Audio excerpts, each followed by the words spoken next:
I like to be incredibly iterative in my drawing process. There's almost usually four different levels of design. There's the thumbnail scratch, I call it, because it's not a sketch. It's uglier than a sketch.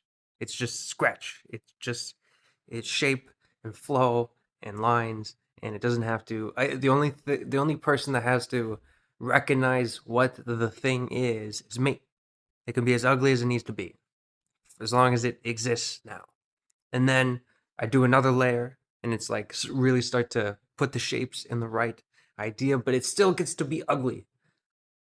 And then the third layer is a bit cleaner, like quite a bit cleaner. Usually I have a lot of decisions made, but even still, I will continue exploring concepts and ideas. Look at this little fucking gremlin, dude. Look at you. Look at you. And usually I'm ready to do the final drawing, the final thing.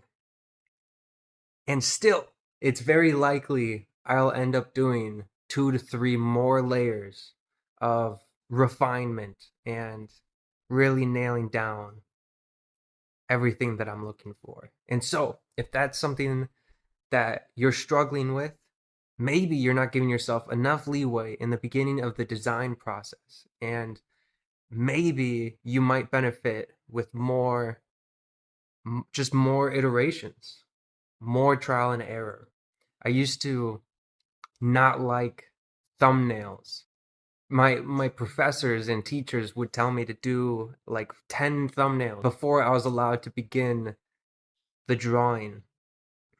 And usually I would end up picking the first thumbnail, and so I would scoff at the idea of thumbnails, and I was like, let's just get right into the drawing.